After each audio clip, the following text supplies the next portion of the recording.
ಎಲ್ಲರಿಗೂ ನಮಸ್ಕಾರ. Welcome back to my YouTube channel.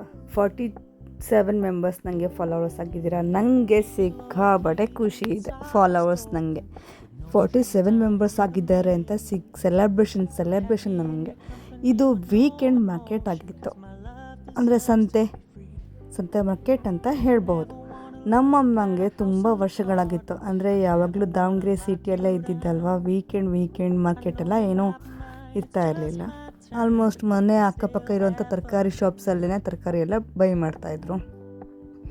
ಇದನ್ನು ನೋಡಿ ನಮ್ಮಮ್ಮಂಗೆ ಫಿಲ್ಮ್ ಸೆಟ್ ಇರುತ್ತಲ್ಲ ಆ ಥರ ಇದೆ. ತುಂಬಾ ಎಕ್ಸೈಟ್ ಆಗಿದ್ರು, ಸಿಕ್ಕಾಪಟ್ಟೆ ಖುಷಿಪಟ್ಟರು. ಆ್ಯಕ್ಚುಲಿ ಈ ಮಾರ್ಕೆಟಲ್ಲಿ ನಮ್ಮ ತರಕಾರಿ ಎಲ್ಲ ಆಲ್ಮೋಸ್ಟ್ ಹುಬ್ಳಿ ಕಡೆಯಿಂದಾನೇ ಬರೋದು. ಇಲ್ಲಿ ವ್ಯಾಪಾರ ಮಾಡೋರು ಕೂಡ ಹುಬ್ಳಿ ಕಡೆಯಿಂದಾನೇ ಬರ್ತಾರೆ ಜನ. ಈ ಮಾರ್ಕೆಟ್ ಎಲ್ಲಿದೆ ಅಂತ ಅಂದರೆ ಬಂದವರು ಇದೆಯಲ್ಲ ಅದ್ರ ಪಕ್ಕದಲ್ಲಿ, ಹೊಳೆ ದಂಡದ ಪಕ್ಕದಲ್ಲಿ ಇದೆ. ಇಲ್ಲೆಲ್ಲ ಆಲ್ಮೋಸ್ಟ್ ಎಲ್ಲದೂ ಕೂಡ ಕಾಸ್ಟ್ಲಿನೇ ಇರುತ್ತೆ, ಯಾವುದೋ ಏನಂತ ಚೀಪ್ ಇರುತ್ತೆ ವೀಕೆಂಡಲ್ಲಿ ಅಂತ ಏನಿಲ್ಲ. ಬಟ್ ಕ್ವಾಲಿಟಿ ವೈಸ್ ತುಂಬಾ ಚೆನ್ನಾಗಿ ಸಿಗುತ್ತೆ. ಈ ಸೊಪ್ಪುಗಳು ವೆರೈಟೀಸ್ ಎಲ್ಲ ಸಿಕ್ಕೋದೆ ನಮಗೆ ವೀಕೆಂಡಲ್ಲಿ ಮಾತ್ರ. ಅದರ್ವೈಸ್ ಮಾಮೂಲಿ ಮೆಂತ್ಯ ಸೊಪ್ಪು ಒಂದು ಸಿಕ್ಕತ್ತೆ. ಈಗ ಯಾವುದೋ ಒಂದು ಶಾಪ್ಸಲ್ಲೆಲ್ಲ ಆ ಕಡೆ ಅಕ್ಕಪಕ್ಕ ಇದೆ ನೋಡಿ. ಇದೇ ಥರನೇ ಹೊಳೆ ದಂಡೆಯಲ್ಲಿ ಇದೆ ಇದು. ನಮ್ಮಮ್ಮ ಇಲ್ಲೇ ಒಂದು 5 to 10 ಮಿನಿಟ್ಸ್ ಕೂತ್ಬಿಟ್ಟು ಫುಲ್ ಇಬ್ಬರೂ ಕೂಡ ಚಿಟ್ ಚಾಟ್ ಮಾಡಿದ್ವಿ. ಇದಾದಮೇಲೆ ಅಲ್ಲೇ ನಿಂತು ನೋಡ್ತಾ ಇರಬೇಕಾದ್ರೆ ಆ ಕಡೆ ದಡದಿಂದ ಈ ಕಡೆಗೆ ಒಂದು ದೋಣಿ ಮುಖಾಂತರ ಒಂದು ಬೋಟ್ ತೊಗೊಂಡು ಬಂದರು.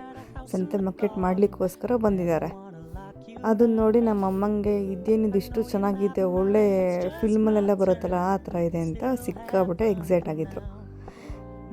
ಏನಾದರೂ ವೀಡಿಯೋಸಲ್ಲಿ ಏನಾದರೂ ಮಾಡಲಿಕ್ಕಿರುವಾಗ ತಪ್ಪಿತ್ತು ಅಂದರೆ ದಯವಿಟ್ಟು ಅದು ನನಗೆ ಇನ್ಫಾರ್ಮ್ ಮಾಡಿ. ಯಾಕೆಂದರೆ ನಾನು ಕೂಡ ವ್ಲಾಗಿಂಗ್ ಶುರು ಮಾಡಿರೋದಲ್ವಾ. ಕಲಿತಾ ತುಂಬಾ ಬೆಟರಾಗಿ ವೀಡಿಯೋಸೆಲ್ಲ ಅಪ್ಲೋಡ್ ಮಾಡಲಿಕ್ಕೆ ಖುಷಿ ಪಡ್ತೀನಿ.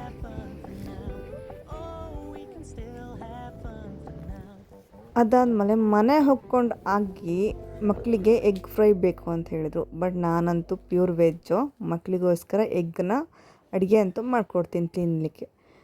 ಎಣ್ಣೆ ಹಾಕ್ಕೊಂಡು ಆಗಿ ಸಾಸಿವೆ ಹಾಕ್ಕೊಂಡು ಆಮೇಲೆ ಈರುಳ್ಳಿನ ಕಟ್ ಮಾಡಿದ್ದನ್ನು ತೊಗೊಂಡು ಹಾಕಿದ್ಮೇಲೆ ಅದನ್ನು ಹಸಿ ವಾಸನೆ ಹೋಗೋ ತನಕ ಫ್ರೈ ಮಾಡಬೇಕು. ಲೈಟ್ ಗೋಲ್ಡ್ ಕಲರ್ ಬರೋವರೆಗೂ. ಅದಾದಮೇಲೆ ಎಗ್ಗನ್ನು ಕಟ್ ಮಾಡಿ ಇಟ್ಕೊಂಡಿರ್ತೀವಲ್ವ, ಆ ಎಗ್ಗನ್ನ ಕಟ್ ಮಾಡಿರೋದನ್ನ ತೊಗೊಂಡ್ಬಿಟ್ಟು ಅದಕ್ಕೇ ಹಾಕಬೇಕು.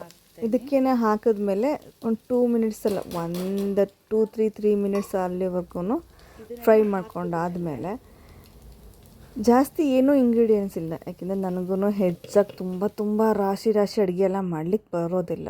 ಇದಕ್ಕೆ ಬರೀ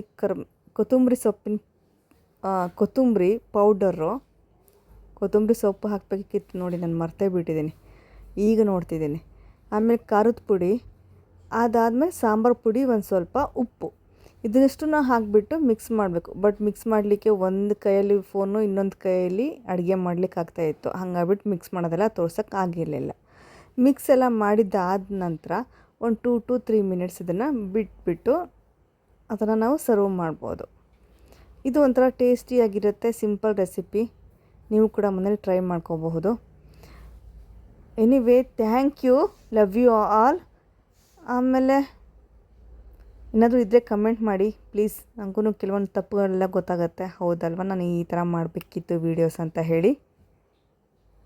ಲವ್ ಯು ಆಲ್, ಸೇಫಾಗಿರ್ರಿ, ಬಾಯ್.